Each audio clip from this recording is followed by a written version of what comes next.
म अनुप शर्मा हार्दिक रूपले स्वागत गर्न चाहन्छु र विशेष रूपले आज एउटा मसँग पुस्तक छ जुन पुस्तकको बारेमा म केही कुराहरू राख्नेछु। त्यसअघि म एउटा कविता सुनाउन चाहन्छु। कविताको शीर्षक छ तरुणी भैन दुलाल साइली डन्डी फोर्छ मुखमा। तरुणी भैन दुलाल साइली डन्डी फोर्छ मुखमा, तरुण भयो आमको बोट फुलै फुलो रुखमा। तरुणी भैन दुलाल साइली डन्डी फोर्छ मुखमा। खेत जाँदा मेलापात फर्की हेर्ने बानी, उमेर भयो यौवन चढ्यो सोच साइली नानी। किटान दि भन्छु म त राख्न सक्छु सुखमा, तरुणी भैन दुलाल साइली डन्डी फोर्छ मुखमा। बर्खा लाग्यो झरी पर्यो जानु पर्ने खेतमा, रोपाई चल्छ दिनैभरि खेताला छन् साथमा। हिलै हिलो शरीरमा छैनन् कोही दुखमा, तरुणी भैन दुलाल साइली डन्डी फोर्छ मुखमा। यस्ता कविताले भरिएको साधारण शब्दको प्रयोग गरेर कविता काव्य सिर्जना गर्न सक्षम हुने कवि पुरुषोत्तम उपाध्याय दाहालज्यूको पातको फिरफिरे। आज मेरो हातमा छ पातको फिरफिरे। यहाँ हुनुहुन्छ पुरुषोत्तम उपाध्याय दाहालज्यू र उहाँको बारेमा तपाईहरु अवश्य पनि जान्नुहुन्छ होला। यस पातको फिरफिरे कविता संग्रह उहाँले अत्यन्त सुन्दर तरिकाले सजावट गरेर निकाल्नु भएको छ। यो पातको फिरफिरे यो हामी सानाको बाल्य अवस्थालाई सम्झिन सक्दछौँ। हामी पातको फिरफिरे खेल्दै घुम्दथ्यौँ। त्यो अवस्थालाई उहाँले सम्झेर उहाँले कविताहरू सृजना गर्नुभएको छ र उहाँ एमकम गरिसक्नु भएको JAIIB रामपुर जागुन उहाँको घर रहेको छ भने उहाँ हाल गुवाहाटीमा बस्नुहुन्छ। उहाँ पेसाले वरिष्ठ प्रबन्धक हुनुहुन्छ पन्जाब नेसनल बैंकका, बेलतला गुवाहाटीमा हुनुहुन्छ र उहाँको परिचयमा मैले छोटकरीमा यही कुरा भने र उहाँका कविताहरू चर्चित कविताहरू पनि छन्। म तपाईहरु समक्ष एक दुईटा कविता पनि वाचन गर्नेछु र यस पुस्तक सम्बन्धी यस कृति सम्बन्धी पनि केही कुरा राख्नेछु। एउटा यस्तो कविता छ जुन कविता 4-5 हजार भन्दा धेरै बढी शेयर भइसकेको छ। यो कविताको शीर्षक छ बुढी। त गइहालिस एकमुठी तातो पानी दिने कोही छैनन्, ठिकै भयो जस्तो पो लाग्न थाल्यो, दुःखै लुक्यो तेरो एकमुठी तातो पानी दिने कोही छैनन् बुढी।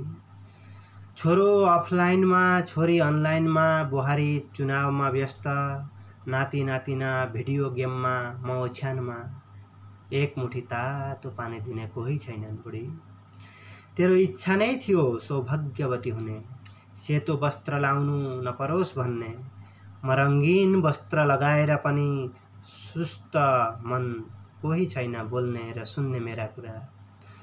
तेरो यादले साह्रै सताउँछ बुढी, काकाकुल भएको छु म, एकमुठी तातो पानी दिने कोही छैनन् बुढी। तँलाई मैले तारी दिए जस्तो लाग्छ, काम क्रिया श्राद्ध पिण्डदान सबै गरिदिएँ, वैकुण्ठमा हौली सायद यता नहेर ल, हेर्ने कोसिस पनि नगर है। मेरा लुगा रङ्गी बिरङ्गी भए पनि साह्रै धुमैलो छ मन, एकमुठी तातो पानी दिने कोही छैनन् बुढी। चुठुवाको भरमा पिसाब 4 पाउ टेकेर शौच जानुपर्छ, खोकी र खकारको शब्दले घरमा भूकम्प आउँछ, दरो मन पारेको छु आँसु झार्दिन म, तिर्खा लागे त सम्झिन्छु, मेटिन्छ प्यास निकै, एकमुठी तातो पानी दिने कोही छैन बुढी। 10 दान र आतुरी दान पनि गरिदिए गुरुले मेरो, 10 दान र आतुरी दान पनि गरिदिए गुरुले मेरो, छोरी आएकी थिई छोरीले तातो पानी खाने थर्मस ल्याइदिएकी छे, हात खर्च पनि दिएर गई, के गर्नु यो पैसाले, माथि नै जाने प्रार्थना गर्छु, बाँकी प्रभु इच्छा, एकमुठी तातो पानी दिने कोही छैनन् बुढी। हाम्रो बिहेमा जुवा खेल्दा पनि तैँले जितेको र दही खुवाउँदा पनि तैँले नै जितेको याद आउँछ, जीवन युद्धमा पनि तैँले नै बाजी जितिस, दुःखै नपाई त गइस, दुःख कसलाई सुनाऊ, मलाई तैँले चिल्लो लाउने त्यो सिल्भरको बटुको, मलाई तैँले चिल्लो लाउने त्यो सिल्भरको बटुको कुचिएर नानीहरूले धुलो माटोमा भात भात खेल्छन्। हेरिरहन्छु म झ्यालबाट, एकमुठी तातो पानी दिने कोही छैन। यहाँको सेतोपाटी साहित्यिक डिजिटल पत्रिकामा लगभग 16,000 शेयर भएका रहेछन् र 8,000 जति लाइक भएको यो कविता रहेछ। मैले 4,000 भनेछु र धेरै 16,000 जति शेयर भएको यो एउटा सुन्दर कविता रहेको छ, बुढी कविता। र यहाँ हुनुहुन्छ आदरणीय पुरुषोत्तम उपाध्याय दाहालज्यू। उहाँको यो कविता सङ्ग्रह साह्रै नै सुन्दर छ, राम्रो छ। यहाँ कविताहरू पनि मर्मस्पर्शी, वेदनादायक, कतिपय समाज सुधार्न सक्ने कविताहरू पनि यहाँ पाइएको छ। पातको फिरफिरे 2022 सनमा जागोनमा अनावरण गरिएको थियो। यसको मूल्य मात्र 180 रुपियाँ रहेको छ र पूर्वायन प्रकाशनमा यो मुद्रित भएको छ। यहाँ यस पातको फिरफिरे कविता सङ्ग्रहमा धेरै सुन्दर सुन्दर कविताहरू छन्। अर्को पनि एउटा छोटो कविता लिन्छु। कविताको शीर्षक छ मधुशाला। मैले मेरो बाल्यसखा बिर्खे भन्छ, मेरो बाल्यसखा बिर्खे भन्छ, ग्रह काट्न थियो निकै भाकल पनि थिए केही, सब तामझामले नै भयो यज्ञ पर्व, अस्ति त यज्ञशालामा थिएँ, आज मधुशालामा छु। यस्तो कविता पनि छ, छोटो कविता। अर्को कविता छ औँठी नभएका बुच्चा औँलाहरू। हजुर, मेरा औँलाहरू नाङ्गा छन्, बुच्चा औँलाहरू भन्छन् कोही, प्रेम याचना गर्नेहरू औँलाहरू मात्रै हेर्छन्, हेर्दैनन् मन। मसँग एउटा सिँगारिएको मन छ, सबैलाई पूर्ण देख्छ मेरो मन, बुझ्दैनन् मलाई हेर्ने प्रेमिल मनहरू, म हिजो आज एक्लो भएको छु। प्रेमिल बजारमा बुच्चा औँलाहरू, औँठी नभएका बुच्चा औँलाहरू, तत्पर छन् जीवन युद्ध गर्न, सायद आउँछिन् कुनै प्रेमिका, हेर्छिन् मेरो मन, चुम्छिन् होला मेरा नाङ्गा औँलाहरू, भन्छिन् होला मेरो प्रिय मन। यस्तो कविता पनि रहेको छ। प्रेमिल कविता पनि सिर्जना गर्नुहुन्छ उहाँ। माटो कसको भन्ने अर्को एउटा कविता छ, यो कविता म वाचन गर्दैछु। यो जाडोमा विभिन्न देशबाट पासपोर्ट र भिसा बेगर नै आएका परिश्रमी पक्षीहरूले हालको प्रकृति र मानिसको स्वभाव देखेर राष्ट्रप्रधान र तथाकथित जीवश्रेष्ठलाई ईश्वर प्रदत्त भूमण्डलमा सबैको हक छ, खबरदार, पिपल पाते मानिस तेरो अन्तको सूचना कालक्रममा घेरिएको देखिन्छ भन्दैछन्।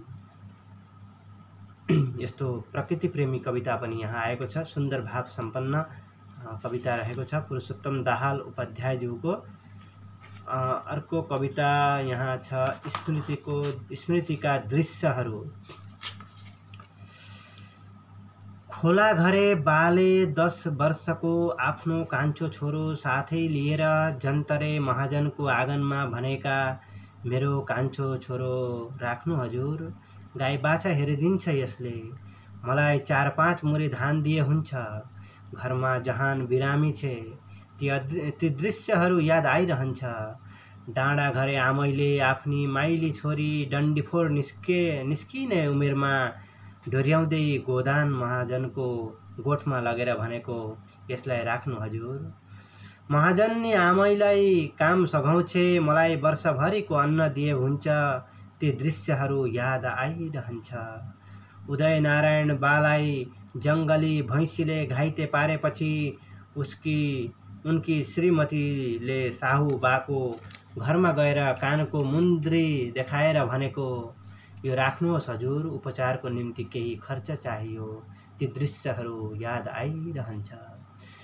बहादुर ठुलेले बाबु खसेपछि बरु हलोको गोरु लानु तर काम उतारिदिनु भनेर खत्री महाजनलाई भनेको, ती दृश्यहरू याद आइरहन्छन्।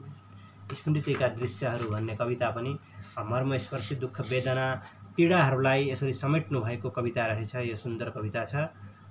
यसरी कविताहरू सुन्दर सुन्दर ढङ्गमा पस्किनु भएको छ पुरुषोत्तम उपाध्याय दाहालज्यूले। अर्को एउटा कविता त्यस्तै मर्मस्पर्शी कविता छ। ढोका खोलिदिनुहोस् हजुर। ए राष्ट्र प्रधानहरू, बिछोडको वेदना सुन्नुहुन्छ? सायद अनुभव गर्न सक्नुहुन्न। कथा भनेर पढ्ने भुल नगर्नुहोला। पूर्ण सत्य, किनकि सत्य सधैँ एक वचन। खोलिदिनुहोस् त्यो दैलो पाबन्दीको। भारत र म्यानमार दुई देश थिए, दुवै एक समयमा ब्रिटिसको अधीनमा। गोर्खाली लाखौँ थिए दुई देशमा।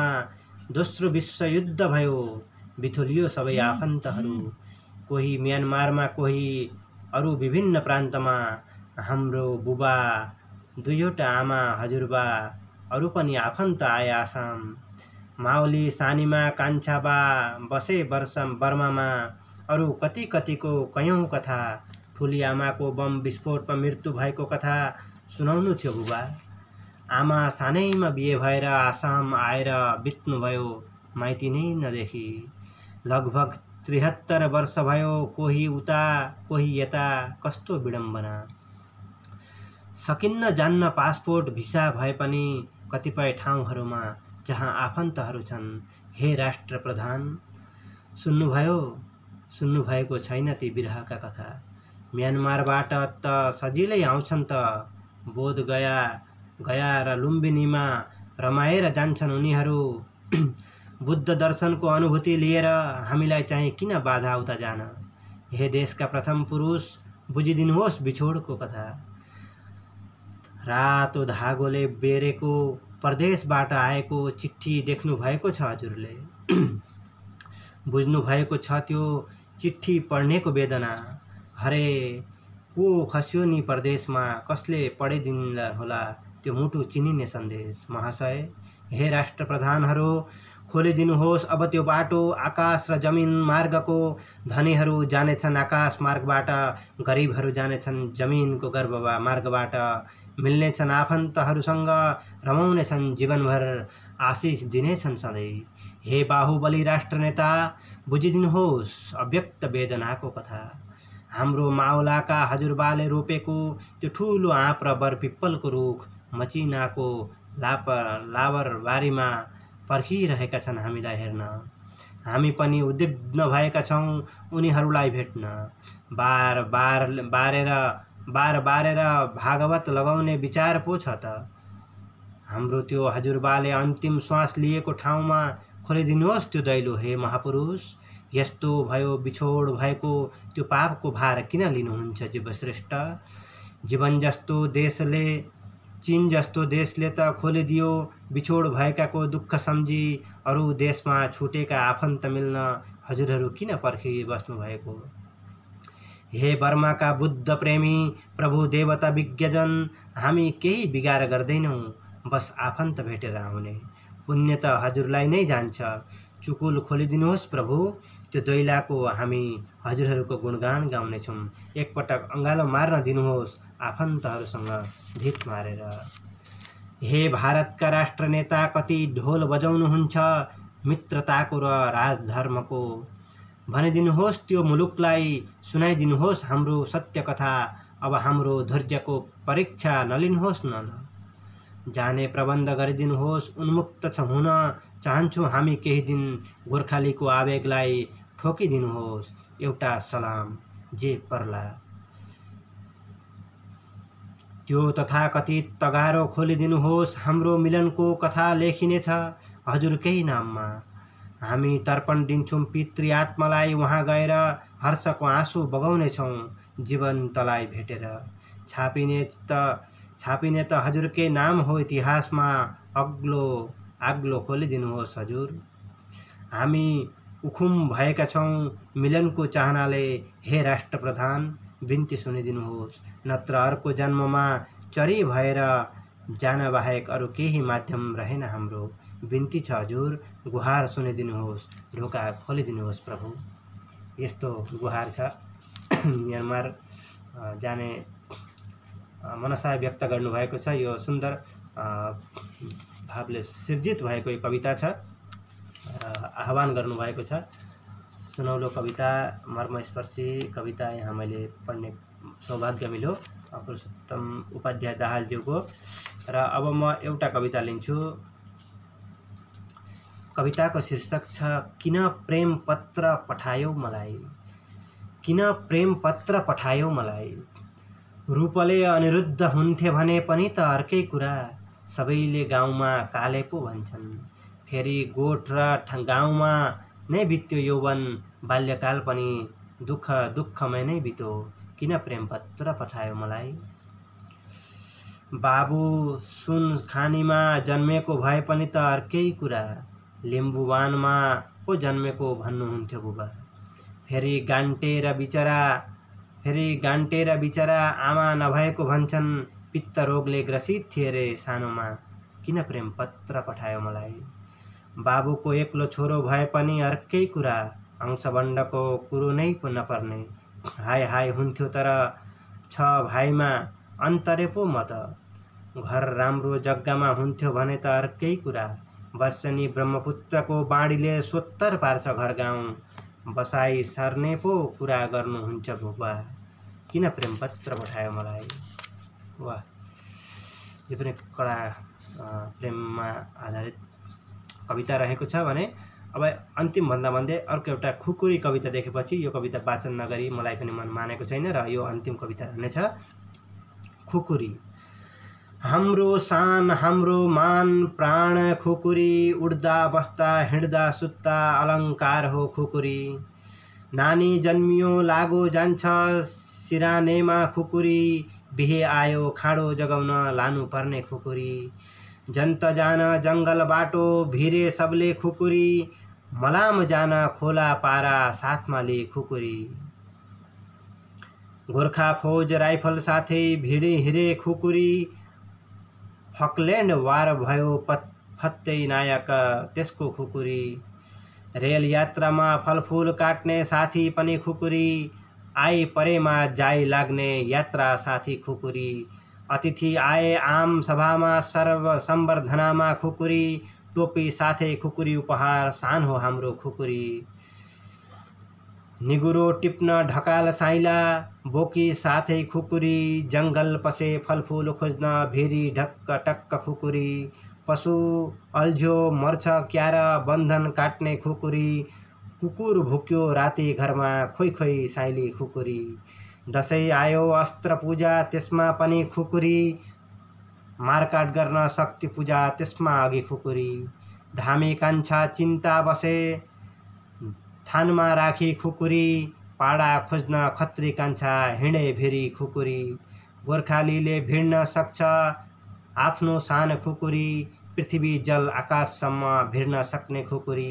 यस्तो गोर्खा धन्य हामी सान हो हाम्रो खुकुरी। पक्कै पनि हाम्रो खुकुरी सान हो, धरोहर हो र हामीले संरक्षण सम्वर्धन अवश्य पनि गर्नुपर्दछन्। र यो पातको फिरफिरे यो चित्र हजुरले देख्नुभएको छ, पातको फिरफिरे। यो पातको फिरफिरे कविता सङ्ग्रह छ, यहाँ सुन्दर सुन्दर कविताहरूले सजिएको छ भने यसमा केही 2-4वटा कविता यहाँ मैले देखेको थिएँ। यहाँ 2-4वटा अन्य कविताहरू पनि रहेका छन्, 5वटा यहाँ अन्य कविताहरू पनि रहेका छन् गद्य कविता बाहेक। र यो पनि हजुरहरूले लिएर पढ्नुहोला, पुस्तक किनेर पढ्ने बानी बसाल्नुहोला, यही आग्रह गर्न चाहन्छु। र रम्बास कविता पनि 5वटा यहाँ सम्मिलित गर्नुभएको छ।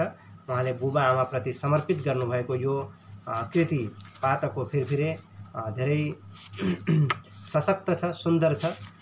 राम्रो तरिकाले उहाँले यो कृति निकाल्न सक्षम हुनुभयो भने दीपक सुवेदीज्यूले शुभकामना पनि दिनुभएको छ। र यसै गरी मोहन सुवेदीज्यूले तेजपुरबाट यहाँ यस कृतिको बारेमा पातको फिरफिरे खेल्ने कवि पुरुषोत्तम दाहाल भनेर 2 शब्द कोरिदिनु भएको छ, सुन्दर समीक्षा पनि गरिदिनु भएको छ। र यहाँ एकजना हुनुहुन्थ्यो असमका एकजना चर्चित कवि पुरुषोत्तम उपाध्याय दाहालज्यू, उहाँका सिर्जनाहरू निरन्तर मौलाउँदै जाउन्, निरन्तर सिर्जित हुँदै जाउन्, यही मनसाय व्यक्त गर्न चाहन्छु। उहाँको आगामी साहित्यिक यात्रा अझ अघि बढ्दै जाओस्, अरू पनि कृति अरू रचनाहरू हामीले पढ्न पाऊँ, सुन्न पाऊँ, यही आशा राख्दै हजुरहरू सबैलाई धन्यवाद दिन चाहन्छु। हस्त धन्यवाद।